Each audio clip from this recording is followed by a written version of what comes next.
All right, it's a great day to be in the Drain Domain, man. Thank you for being here and being a guest as part of this. I know we've been trying to set this up for a couple weeks now. I know last time you were kind of dealing with something, so hopefully you're in good health, man. But let me know who you are and where you're tuning in from. I'm John Pratt, and I'm coming in from Philadelphia, Pennsylvania. That's awesome, dude. Philadelphia, first time someone's coming in from Philadelphia, so that's always neat to see the different people that come in. And Okay. yeah, I've had a couple people from the East Coast, but we'll see how it goes. So I did want to share something. I don't know if you know this guy. Let me see. Let's do that. Share screen. I don't know if you know this guy right here. If you recognize him, You a s- young plumber out of Philadelphia. Oh, Dude, so tell me a little bit about that, man. I'm very interested. I remember you back in the day. So let us know who is this young man? that's my son. That's my youngest boy, Young, how many do and you? I have four kids, two boys. Oh, that's awesome, dude. I don't Yeah. know if you've seen this other guy, dope teacher on TikTok as well, and he's kind of teaching young kids how to do some plumbing task, and I thought it was very interesting. Kind of tied those two in together. I thought that was very cool. Yeah, I seen that guy. I watched some of his stuff. He's really cool. Yep. Yeah, I think that's important. I mean, let me know a little bit about what got you into trade and kind of what you've been able to build as far as plumbing is involved. So when I was a kid, my uncle and my cousins had a plumbing company and in Philadelphia, and in the summertime we weren't not allowed to, like, our friends were playing and doing different things, and we had to go to work. And I remember at that age, I hated plumbing. I despised it, because they were like forcing us to go to work. I mean, and we were really young, like 12, 13, 14 years old young. And so yeah, I would be so mad, and I would come home exhausted in the middle of the summer. All my friends would be outside playing dodgeball and just doing different things, and I was come home like a full adult grown man and just like pass out. like so I yeah, I remember being like pretty resentful as a young guy. But yeah, that was where it started at, and that was a big part of our life. Plumbing was just it was just always there. It was like my uncle was like the only person in our family who had a successful company, Mhm. and that's where all the kids in the family ended up going to work for. That's great. So, would you be a second generation plumber, or is there more before that, before your uncles and stuff? So I guess it'd be third generation. Third gen. Wow. And Mhm. is that what does your son think of as far as plumbing is involved? So I haven't sold them on it completely. I let the youngest one come with me on service call days sometimes, and I try to let him see like the people like pay their invoices, and I like kind of show him on the phone so he can, like, maybe I can sell him on that part, because they're young and they're like involved with the cult, like the hip hop culture tells them they can get rich overnight or something. And so I'm trying to tell them like, hey, this is not real, but this plumbing stuff is real. And you can do really good if you stick to it. So Yeah, that's the thing. I mean, there's a lot of again, they're younger, the next generation, they want everything quick. And I think I spoke to that in my last TikTok live that I was. A lot of people, even going into plumbing, they think that you're gonna start making a ton of money as soon as you start your apprenticeship going. Dude, it's not like that at all. You don't even really know plumbing until about maybe 3 years into the trade of working. That's when things start to connect and click and all that. And Mhm. as far as your experiences involved, when did you know that, okay, I think I want to go the plumbing route, or were there other ways that you went beforehand? So I think growing up, and like I said, having some resentments towards it, I guess from starting young. I guess there was some parts of my teenage years where I might have like thought like I'm getting away from this, and I might have, I would always leave. We had a home base like office, and I remember, like, one morning I was like, I'll show them, and I'm just not gonna show up for work today, and I'm gonna go be a waiter at some center city restaurant or something, right? And but yeah, I had a couple ventures off where I tried to do some different stuff, but for the most part I always stayed into plumbing just because I would go for like 2 weeks at a different job and then come running back to the office like, hey, can I come back to work? Can I come back? Can I come back? Because we were 16, 17, and we were making good money, like our other friends who were 16 and 17 weren't coming home with paychecks that we were coming home with. And I couldn't, everywhere I thought I might find that kind of money or be able to generate that revenue elsewhere, I could never do it. So I always end up back at the office with my tail tucked begging for my job back. So Oh, that's great. Yeah, yeah. that's the same, similar with me as well. You know, my dad took me from a young age. I was maybe like 7 when I was riding around my dad to like Home Depot and all these things when we'd have Mhm. supply runs. Maybe after church, I would go with him. And so I've been in this trade for a long time, but I've also been in other jobs. I would go to another job, work there for a couple months. Same thing. I would come back and I'll be like, Dad, like I want to go back to plumbing. And I would leave and then come back. And again, it's just again that I feel like the money was a part of it, right? Because there's a lot of opportunity in plumbing to make a ton of money, but it's also the freedom. I think the freedom of it is one of the biggest things of you being able to be in another place and then come back and all these different things. Do you just do residential, or as far as you guys' companies involved, how do you guys structure that? So we just do residential. When I started, well, the company that I came from was I went through. There's a different backstory, but I went through a divorce, and then my buddy had a successful plumbing company. He put me on with him, and he did commercial and residential. He was kind of like my introduction to some commercial stuff, but I had an extensive amount of residential experience because our family company did some commercial, but we didn't get to actually go into that part of it. There was like a separate crew for that, and I would be on that crew at times, but nowhere near as much as I spent in the residential part. And I don't know if you know, but like Philadelphia is a really old city. So, you know, uh problem solving and troubleshooting here in the plumbing world is like, it's like its own art outside of the plumbing itself. Because you can go into a building that's from, over 100 years old and like have to break through layers of walls and different 100-year-old plumbing. So Yeah, it's interesting you say that because your TikTok name, I believe, is it's plumbing problem solvers. So the solving problems part is definitely a huge part of it, and that's like 75% of it. Knowing what's actually going on, right? The repair is minimal, and people don't realize that yeah. it's mostly about solving the problems and all that. And being in Philadelphia, in an older city, what's mostly the main type of problems that you're seeing happening there? A lot of people have low water pressure because they have lead water lines in the Mm. street. Uh, Back in the 40s and the 50s and 60s, everything was lead based, lead drain lines, lead water lines, and so that's a common thing. There's a lot of violations that our water department and stuff give homeowners, and people call and they have violations on their water services leaking and flooding someone else's basement because everyone's like so close together here. And so yeah, there's that. Stack repairs, a lot of stacks are the old original cast iron. uh People here, for some reason, they waive their home inspections. I don't know if they just love to live here so much that they're just like, I want to be there. But yeah, so stack repairs, water lines, bathrooms are old lead drain lines. So you see a lot of old 3/8 copper for water distribution, and soft copper for as that. And but yeah, a lot of just internal residential single stack systems and water distribution problems. It Yeah. seems like everything with plumbing at this point, from what you're telling. Yeah. Yeah, yeah, pretty much. Yeah, and is there like do you kind of already know what's going on, or being an older city, is there something different that like oh those old plumbers, you know how they say like I don't know what they were doing or what glue they were smelling? Have you gone into those situations yet where something crazy as you just seen? Yeah, I guess, yeah. I guess you see a lot. Yeah, you do see a lot of different crazy things, because I guess, those guys were just trying to make it work.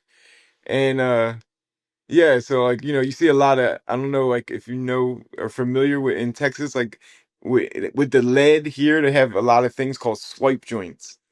And they would like, I guess, melt the lead down to like a certain temperature, and then they would shove like a 17 gauge metal in it or a Mm, copper, and they would swipe around it and melt it, and like that would be the final answer for the joint. interesting. So there's a lot of that here. And that I guess that was their quick repair back then, because if you didn't do that, you would have to dedicate yourself or commit to changing the whole line. Yeah. So, yeah. And do you guys so I know a lot of homeowners, they want something quick, especially like you said, they love living in Philly. They want to keep their homes going. They don't want to, kind of move away or deal with those problems. How often do you hear a homeowner say, like, can you just patch it up for now or can you just do something quick? And you're kind of like, I can't do that because my license or my job can't permit me to. Yeah, that's like an ongoing thing. That's like every day almost. People want to tell you and take the wheel, and the older guys had to teach me, like, hey, Johnny, you can't let the customer take the wheel in what direction you go, because you are the plumber. You have to tell them what needs to be done. Because earlier on I would let people tell me, "Hey, this is what I know what I want, and this is how I want you to do it." So now, I tell them, listen, we can't do this for liability reasons. But yeah, that's a very every day, every I day. get those as well for everywhere. It's something that's going to happen no matter where you're located. You have someone trying to tell you how to do your job, how to do the repair. And I get plumbing is not the cheapest person to come out and do your work. But if you want something that's going to last you a long time, if you want something that's going to be the correct way, you have to be able to get a professional going in there. Because I don't think anyone wants any lead pipes in their house and showering and all that. No, no. It's funny you say that, because I use the analogy now where I tell people, like, hey, your home is an extension of yourself, right? So if your home is an extension of yourself, if you needed a doctor to come in and work on you, you would want the best doctors in the country. Correct. Right? So your home is the same way. Your home wants the best mechanics to work on it. It doesn't want you to have quick repairs, or, you don't want to get your heart to beat just for the next week. You want your heart to beat. So I try to use that as like a breaking point, or make them understand. Some people like it, makes them laugh. Yeah. Other people are like, yeah, he just wants my wallet. But No, I really like that. I really like that your home is an extension of your body because it is. I mean, this is where you spend your yeah, nights at. You're sleeping. You want everything to make yeah, sure it's good. Whenever you have holiday events, you want to make sure your drains are flushing because there's nothing more stressful than you've got your whole family over for Christmas or whatever, and your drain's not going down because something happened because you decided to do a band-aid repair. And that's really interesting to me. And as far as you guys' work goes, do you guys have a lot of emergency calls being in an older city, or is it kind of more normal hours?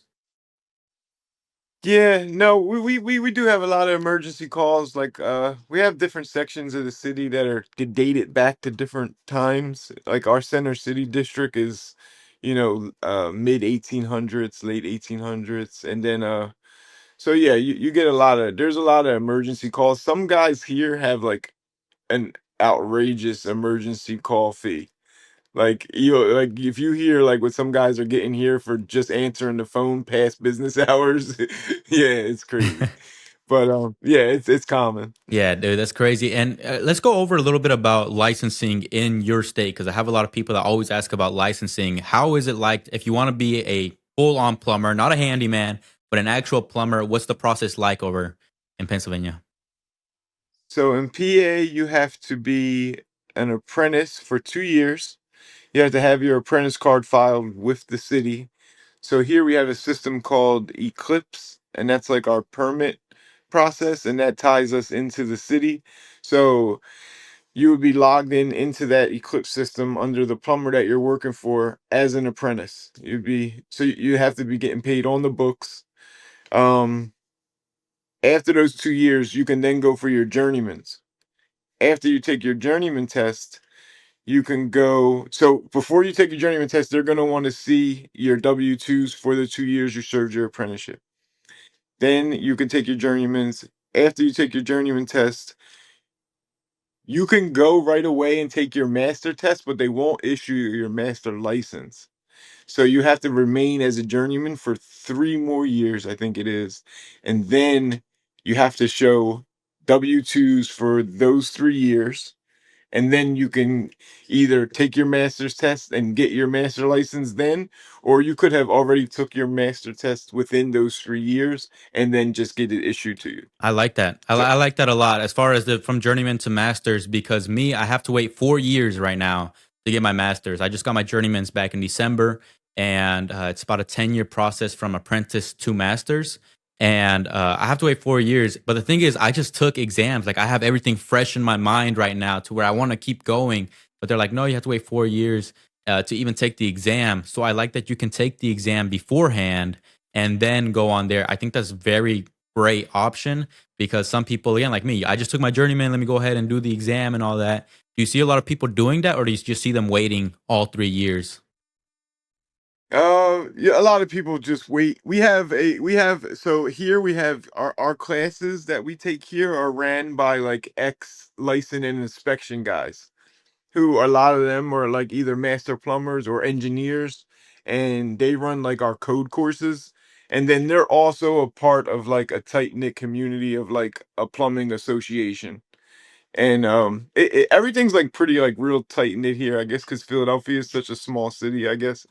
And so like all the plumbers know each other, and there's like an association. And so yeah, so like our code courses are ran like maybe 3 times a year.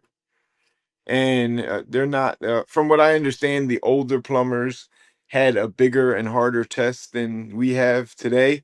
And I guess they did that because they were afraid that if they kept making the test too hard, that there would be no more guys in the trades. So I think the old test used to be like a big blueprint, and you had to like go through and make the plumbing corrections of what was illegal. And but now it's a multiple choice, and it's like the code course. He kind of leads you in the direction of what you should be studying and what's going to be on there. So That's great. yeah. Yeah. And I did want to talk about that a little bit, being you have, your sons that you want to try to get into the trade, try to sell them on the idea. What do you feel like is the greatest benefit for them? Do you want them to be plumbers? I guess that's the first question. Do you want your son to be a plumber, or what would you like for him being a father? That's a good question. Yeah, I would like them to be plumbers. I would like them to be plumbers just because plumbing is for me kind of like saved my life, I guess. It gave me some discipline. Um, it gave me like that competitive spirit, because I would be around other men, and it was like some jobs were tough tasks. And so you got to see guys like really pull out their willingness and like their grunt, to get something done. And yeah, I wouldn't mind. I would like for them to go the route I watch you go, which I think you're like an amazing young guy. And I would like for them to get into the book part of it earlier instead of working so hard, at an older age, because you could probably do what you're doing now and, be successful a lot quicker than some of the older guys. So, First of all, thank you yeah. for that. It means a lot to me that you say that and you've seen all those great things that I've been trying to accomplish. I'm trying to do something different. The thing about me is I'm trying to be a guide for the future generation of plumbers because we don't have much. I mean, we only have, what is it, like 500,000, a little bit over plumbers in the entire nation. And every year it's going less and less and less. And this is a trade, like you said, it's given me a lot of opportunity. I mean, I don't think people realize I'm about to graduate college and I'm still choosing plumbing over going to an actual blue collar, white collar job. Yeah. Like people don't realize how crazy that is. And that's why I wanted to do it even more because I was like, plumbing is the way to go. If you want to make money, if you actually want to help people and do something different every single day, I promise you, any trade, really, unless Sparky's, right? I'm not just kidding. But yeah, I definitely think that's the way to go because I was talking to Roger again the other day, and he was kind of mentioning the same thing. Like, we just need more younger people to be a part of the trade. And it's, I've had a lot of people that have changed their lives around a full 180 of where they were going at because of something like plumbing. And I think that's great. And yes, maybe they're making it easier now. So these old heads are getting a little bit more upset. But I think it's the way things are going. You have stuff like ProPress, you have stuff like pecs, all these different things that are making our jobs, yes, easier, but it's also making it safer for future people to get into there. I don't know if you've noticed any, I guess, plumbing is pretty body demanding, right? Your body demands a lot from being a plumber and being someone that has to deal with a lot of breaking concrete, which I've seen from your videos. You guys break a ton of concrete digging. Do you feel like that kind of does affect your health a little bit, or how has that been for you? So, so yeah, the guys who taught me, I watched them all get like knee injections and yeah. It's important to stay healthy outside of work, and keep make sure you work out and take care of your health and your diet. I think a lot of the stigma or whatever around like us as tradesmen is like you see people make fun of us like, oh, we drink beers or we eat unhealthy, and we but it's important to like keep a healthy lifestyle if you're going to do what we're going to do and you want to be as effective as you need to be, so yeah, we're not all fat guys and Yeah, that's really important. Taking care of your health outside of the actual plumbing and at home and all those things, because even the PPE stuff, wear knee pads, if you can, like yes, it is an inconvenience at times. But trust me, like you said, older down the line, you're gonna start feeling it. And I promise you, if you're gonna be like, I should have taken care of myself back when I was younger and all these things. yes, Just like me, like I had videos where I have done stuff where people are like, you should be wearing knee pads, you should be doing this and that. And maybe they say it in a very hurt way, very rude, straightforward, but it's what I need to hear, right? I'm a young guy and they don't want to see me in 30 years, trying to get knee replacement or whatever the case may be, because that's very serious stuff. So, good point right there. Take care of yourself outside, go to yeah, the gym, train, eat healthy. You don't have to be a bodybuilder, but, at least take right. care of yourself. And that's really important. I feel like that's also important for young men as well, just in general. I'm sure that being having a healthy lifestyle is going to help you be the best version of yourself. And being a residential plumber, you have to do a lot of sales, and I'm sure a customer is going to want to talk to someone a little bit more that looks a little bit more fit, looks more well put together, and that's important. But how important would you say is self grooming for a man being a plumber in the service industry? So to me, I say that it is it's probably as equally as important as us actually knowing the Uh, trade. And I say that just because, you are ultimately selling yourself first to the customer. So when you go and you approach these people, like you just said, they want to see someone who they are confident is able and capable of doing what needs to be done. Um, there's another factor of in marketing where, just people who look a certain way or just more presentable are more effective than people who don't. And that's just like kind of like a marketing law or, whatever. So yeah, there's that part. And yeah, I mean, that's the first thing I think people see is you, right? Before they don't know what tools you have in your truck or, all your skill set. They just see you and they're going to make a judgment based off of that initial interaction. So, mhm. I feel like you got that very great thinking and that mindset of like what needs to be done. And you again, being a father, do you feel like that has helped you in the fatherhood portion of it, of teaching your kids early on, hey, present yourself. You don't have to be a plumber, but you have to, eat a little bit healthier if you can, walk forward, walk straight, talk loud, make sure that you present yourself well. Do you feel like that's kind of transitioned a little bit to you being a father as well? yes, absolutely. I just got done telling my youngest son that day he came with us on spring break. I said, "Hey, when these other men say hello to you, you got to look them right in their eye and you extend your hand, say, 'Hi, I'm Cody.'" And just little small stuff like that I just remember different. I learned most of my life skills and I guess man skills from other tradesmen just growing up. So, yeah. Yeah. No, that's great. That's great. That's also the same thing with my dad. Growing up, and I was in my early teenage years, or I guess mid teenage years. and he would make me give the invoice and charge the customer. And these were lawyers, doctors, huge people with huge amount of influence.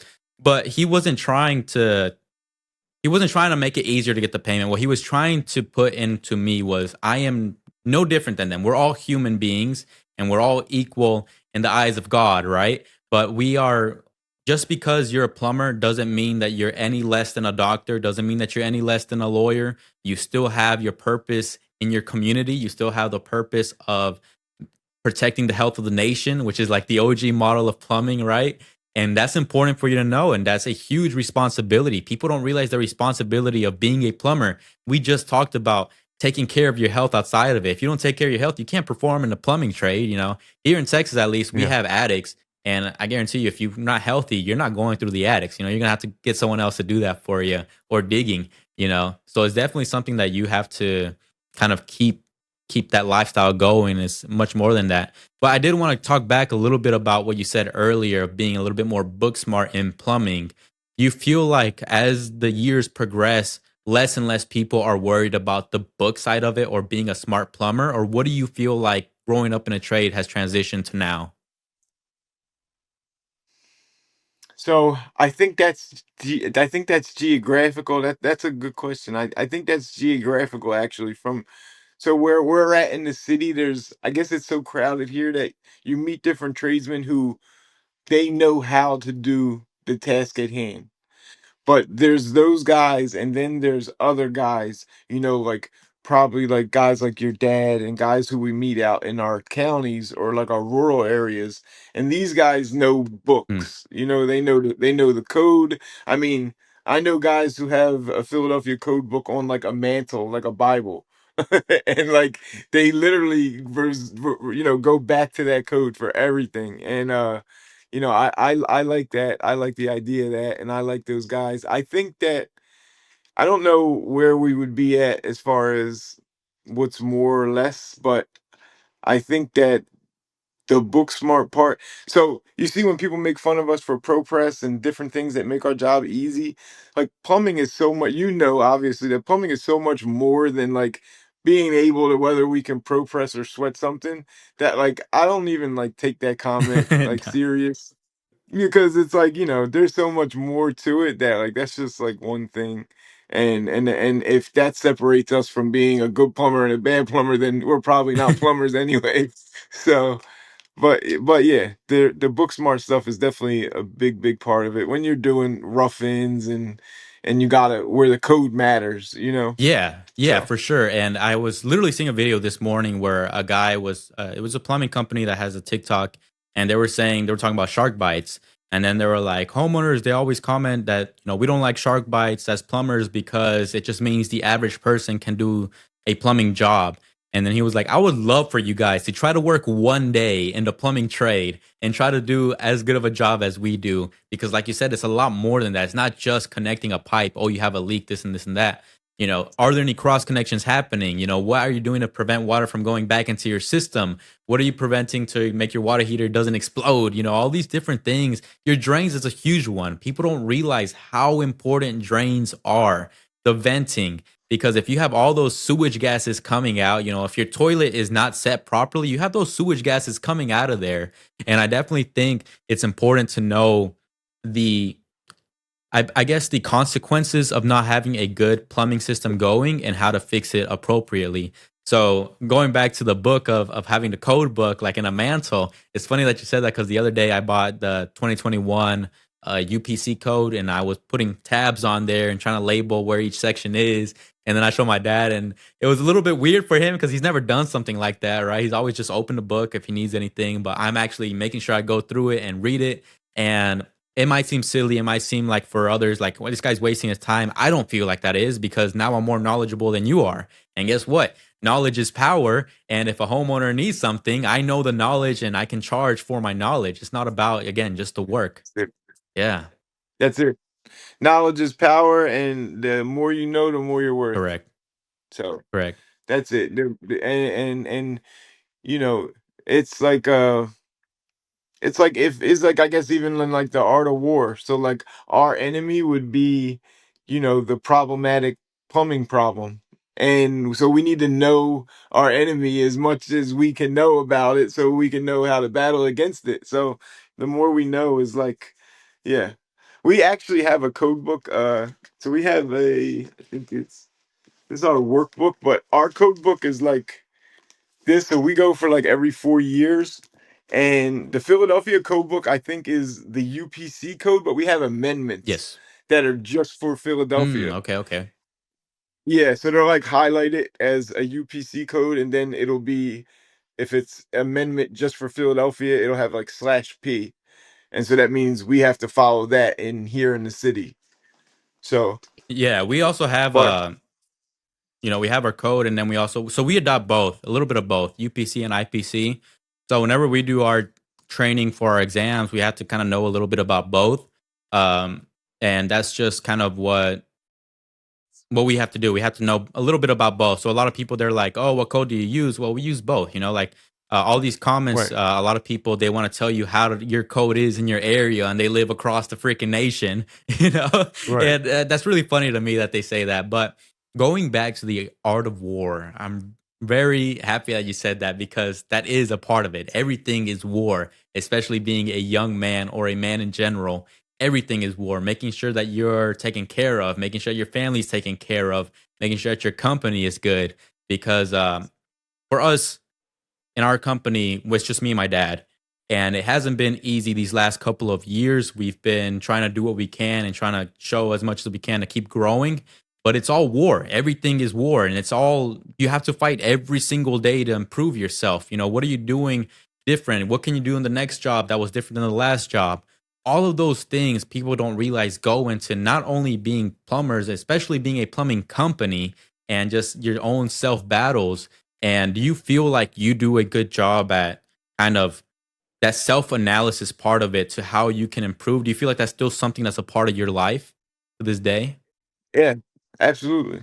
Absolutely. I always want to look, because it all kind of sinks in together, right? So like I heard you say, something like about God and stuff, and I'm a firm believer in God. So it all sinks back together of like, how can I be a better person, all around? And work is a big part of our life, because that's the way we were bred. Your father taught you, my uncle taught me. And you know, a lot of things that the young guys are missing today is, and this is biblical, is that, you should do whatever task you're doing unto the Lord, right? That's what the Bible Mm-hmm. tells us. But you can't do it as if you're doing it for man or you're serving a man, because if you do it, then you're going to get resentful or you're going to half ass it, but if you're doing it for God, then even if you're making, not good money or the person's treating you not good, still you're going to put your best effort forth, and it should mean something to you. Forget what it is for them. And I try to teach that to my sons and some of the other younger guys that come across to us, but those are things that we're missing. We're losing that kind of stuff. Because God is like missing in some things, in today's culture. So, Man. but I think it all ties together. Yeah, it ties together. Work's such a major part of our life. So, Yeah, and I'm getting goosebumps of what you just said, man. That's I think a great insight, and I'm glad that we're having this conversation, because for sure, for me, a lot of what I've been able to create, people always tell me, "Oh, you've grown so quick on social media. You've done all these things. You've been able to accomplish so much." And I tell them it is because that's God's plan for me, and I firmly believe that. And anything that I do in any one of my endeavors that I have, I pray to God to give me guidance, to give me wisdom, because as a young man, that's important for me. That's important for me because a lot of people can go into it blindly. And sure, some people can get very successful, but guess what? If you don't have that structure and that foundation, you're going to topple over. You see the biggest guys, they just kind of die down. Why? It's because they don't have that foundation of those firm beliefs of what they believe in. And I think just religion as a whole is important because it can guide you to be a better person. Like you said, I mean, you're talking about serving the customer through God. God is putting you on this earth for a reason, right? And okay, it's just plumbing. Yes, I know, but still, you're doing the best that you can for the customer because you have the responsibility. That driving force itself is powerful, man. Like it Yeah. makes the entire difference of someone doing it just because they want a quick buck or someone doing it because they want to actually do what's right. And I think that's super important what you said. And I think that's great that you're trying to educate your kids the same way because it's important to keep working hard. It's important to go through those tough times because you're going to go through tough times. I promise you. No matter who you are, no matter how big you are, you hear it all the time. People, they go through loss, they go through failure, they go through defeat. But it's not about that. It's about how you can stand forward and keep going and keep pushing. That's going to make the difference. And as plumbers, tying it back to plumbing, you're going to get failure a lot. I'm sorry, but you're going to have situations when you're not going to be able to solve the problem that day. But what are you going to do? You're going to go home and analyze and self think, and then you're going to go back the next day and you probably have that. And I'm sure you've probably experienced that as well in your job, especially being in an older area. I'm sure you've experienced that a lot. Yeah. Yeah, some people some people laugh at me when I get in their homes, because like sometimes I might ask them to give me a few minutes so I can like get acquainted with the space, so I can meditate on the space. Because if I could spend some time like in their areas, then just based off of my previous endeavors, I can kind of troubleshoot and come up with a process of elimination, and I can kind of almost bring myself back to that place in time when someone may have did this, why they may have did it this way, and what I need to do to fix it, and that's not something that you can just do on demand, so you got to kind of just linger there for a second and think and meditate. And so, you know I think some people, it gives them like a good sense of trust. They're like, oh, this guy, he must know something, right? Other people think you're weird, but yeah, it's something I do. I So agree. Actually, I may not have been as forward to the customer, like, "Hey, I just need a moment to kind of just take in everything and see what situation I'm dealing with." But subconsciously, being someone that's been a part of the plumbing trade for 6 years now, officially licensed. Well, I guess my apprenticeship started, but since younger than that, I have been in situations where my dad's working and he's doing his thing, and then I'm just kind of sitting behind. And I told my dad, I'm just like, "Hey, wait, let me just think for a moment because I feel like there's a better way to do this." Again, based off of my experience, I can tell him, hey, maybe we can do this way, or maybe we can do it the other way. And that makes a huge difference because a lot of people, especially if you're a commission plumber, they're going into it quick. They're just like, okay, boom, boom, boom, let's cut the walls, do all that. Is that really the best way to go, though? And I think that's great that you have that kind of instinct. Do you feel like you picked that up as the years progress, or do you always feel like you had that connection? I picked that up as the years went on. But when I was younger, I was more impulsive. But now, well, once I got older, we get older and then we get our own home, right? And then once we get our own home and we build a home where our children are at, or our safe place, so then we get a better understanding of how secret and intimate the home is. Wow.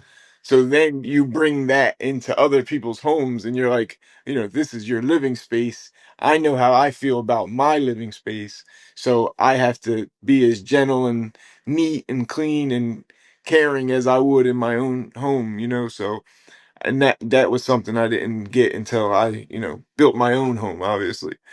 And but yeah, that's like a pretty important part for me, I think, and it goes well with the customers. But that's kind of just natural for me. But I guess it's not something they see every day in different mechanics. But yeah, if other mechanics were smart, they would do that too.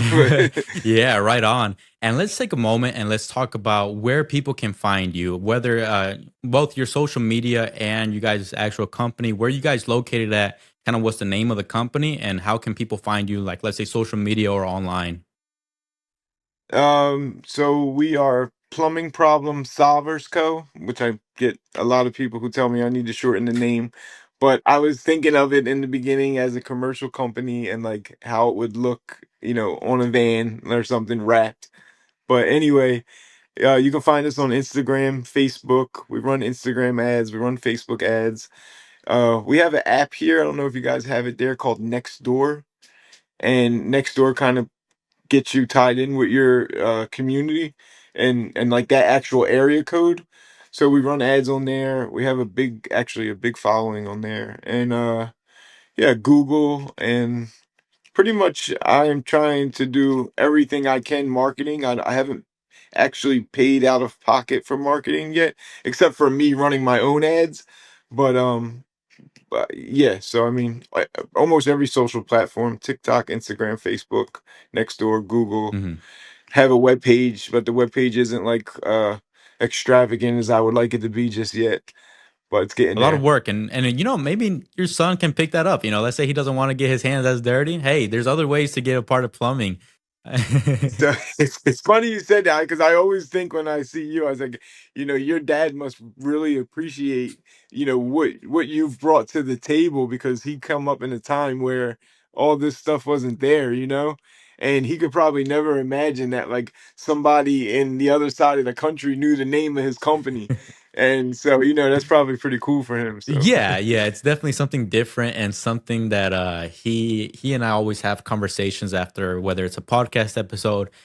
My dad is probably my best supporter. This guy probably watches the same episode 3 times and just tells me, "Hey, did you realize this? Do you know you can do this differently? Hey, you're not standing the correct way," and all these things. And all those things that it might be nitpicky at times, but I appreciate it a lot because it's for my better. As a father, you want what's best for your son. Just like I'm sure when I have my family and maybe Byron the third goes into plumbing, I'm gonna be nitpicky as well. I'm gonna like, hey, what are you doing, man? You gotta up it up a bit. That's good. yeah. There is one more thing I would say about, as far as the plumbing and the knowledge of plumbing outside of the book stuff, is I had some time in the plumbers union in 690 where they I had broke my collarbone because a pipe fell on my shoulder, and then they put us into a union supply house. I was not happy about it at first, but in hindsight, that union supply house, few years that I was there, it allowed me to learn the material that was available to me, because every fitting I had to touch or put away or log in that it came into the shop. And I mean, that's such like a big part of my story in hindsight, is learning the material and learning what's available to you, because then you can become the better troubleshooter, Mm. or and better. The more you know, the more you're worth. You know better, you do better. So yeah, knowing the material is a big part. I really like how you are able to connect every different aspect of your endeavors to the betterment for yourself and how you feel. I feel like you, similar to me, we feel a connection to plumbing. It's not just something that we see, it's an actual intimate connection that you have with a home or no matter where you are. And I definitely think, like you said, touching the materials and all that, there's no better teacher than that. Like having your son, do the drain cleanings like in the video. He may not be a plumber, right? Being honest. But in the situation when he needs someone in the future and he has his own home, hey, I did this before. I've touched this material. I know what's kind of going on. I kind of know how to diagnose it. I think that's super important for someone just starting to at least touch the materials and what's going on in the plumbing world, because that really sets you apart as a plumber. I genuinely feel like it does. Yes, that would be a great, if any young person was going to come into the trades, I feel like that would be like one of the best spots to start them at, is to get acquainted with the tools and the material. Like I let my son take out all the tools from the tool bag and then put them all back in. Hmm. And he just has to stay busy, so he does that on his own. But since he's doing it, I try to make him tell me each tool that he's touching. And but yeah, I mean, he's really young, but teenagers coming into the game, I mean, if you couldn't get a job where your father or your uncle wasn't the plumber, and you couldn't get in that way, and you couldn't start with a company, then I would try to go to like my nearest supply house, or any like the plumbing shops nearby, and maybe start there. And that'll open you up to a world of different plumbers, and the guys will get to know you because from shop talk. And and that could be your breakthrough. I always hear some of the guys I grew up with always held it against me, or like in your case, your dad's the plumber. In my case, it was the uncle. Some of the guys who I grew up with who didn't have the opportunity in plumbing, I feel like some of them always kind of held that against me, like, oh, well, we don't have, an uncle who had a plumbing company, or we don't have a father who ran a plumbing company, so that's why we couldn't get into that. So, but yeah, I mean, Yeah, I don't agree with that at all. A lot of people they say that, oh, it's handed to you. Nothing is handed to you in this life. I promise you. right. And if they do hand it to you per se, you still have to grow it. You still have to maintain it. It's still an everlasting process of if I stop doing what I did and just like, hey, let's just wait for the phones to ring. Yeah, it's gonna die down sooner or later. It's still a responsibility and a bigger responsibility at that because now you have someone that has built something so much that you don't want to mess it up. You don't want to lose it because yes, you can understand that you have some benefit from it, but just as easily as that was handed to you, that's as easily as it can fall down. Like they say, the bigger they are, the harder they fall. And I think that's super important to know because it hasn't been easy for us. We still have to learn, we still have to grow, and we still have to do things according to code because it can very easily be taken away from you. Yeah, I mean, look at you, man. You go, sometimes I think what I'm doing is hard, and then I'll think like, man, Byron, it probably went to school today. He made a podcast today, and he did a job today. So, Yeah, I appreciate that. And one of the things that my dad always told me growing up, which is something that I think every young man should know, is that now that you're young is the time to do it. Now that you're young is the time to go to school. It's the time to work. If you people ask me all the time, I don't know if I want to be a part of the trade. I don't know if I want to do it yet. Do it. If you're in your teenage years, early 20s, what's stopping you from doing it? Yes, maybe you don't like it. Maybe in 2 years you decide it's not what you want to do. You still have time to figure out what you want to do. You still have time to do that. But if it is something that you want to do, you got into it at an early age and you can keep doing it because it's harder when you have a family. And I understand that. I understand that once I have my family, my dynamic and my focus is going to change a little bit because I have other more responsibilities bigger than myself now.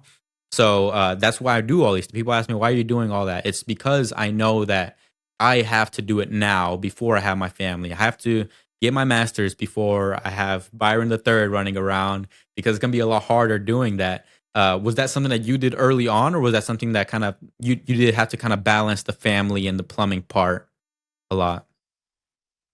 uh, yeah, I had to balance it a lot, but yeah, it was still early on because, like I said, we were kind of like bred into it. So, on that topic, though, it, what you said about being younger and the time is now for them, I cannot agree with you more. I was just having this conversation with an elder in the plumbing trade, and I was complaining to him about, having guys, come on and work for us as helpers or apprentices. And it's so much easier for that person to be a younger person, and it's so much harder for it to be an older person. And the reason being is that the older person somewhere along the way feels like he's either A, being talked down to, he's B, above what we're asking him to do, and or C, he wants to just like fast track into what we're doing overnight. And we learned this stuff when we were children. It's like I'm sure you did. So we went through that phase of cleaning the truck and carrying the tool bag and learning the tools when we were children, which is much easier, I think, than learning it as a 30 something year old man, or, someone who's got, their some pride to them and some ego and really doesn't want to part ways with that so they can actually learn the basic stuff, like when Mr. Miyagi made him kept doing the same thing Yeah. over and over. Guys want to skip that part, but it's such an important role, but It's definitely a yeah. right of way. There's stuff that you have to do beforehand. People don't like digging. A lot of, I would say, 75% of the plumbers that you see now, they started off with a shovel in their hand, doing something. It's a rite of passage, and ultimately, it's for the better because you might really be good at digging. That might be all you do, but at least you know what's kind of going into it. And I think a lot of the reason why companies make kind of apprentices do kind of those more daunting tasks is because you got to realize you're getting paid to learn plumbing. You don't really get that in a lot of places. You have to know already. You're getting paid to do plumbing. Show that you're worth it. Show that you actually care about the trade enough to pick up a shovel and do the hard task so that then we can feel comfortable as licensed plumbers and being like, this guy's not going to waste my time. This guy's actually here for learning and growing. And that's something that people need to realize, especially those younger guys that may not want to work as hard. It's a rite of passage for sure. Yeah, yeah, and that ties back into doing it, unto the Lord and not for men. Because if you're doing it like you're doing it for God, then there's only one way to do it. And as long as you do it that way, then you can't fail. Correct, man. So Well, listen, John, I've had a great conversation with you today, man. It's been probably one of the most powerful episodes that I've had to date, and I really appreciate your time and thank you for getting back to me as far as getting the scheduling going. I really, really appreciate that. And again, if you guys see him on social media, if you guys see him tagged on any of the posts, go and follow him. He's a great guy, and I really enjoy this, man. thank you, bye. I see All you, righty, man. man. See ya.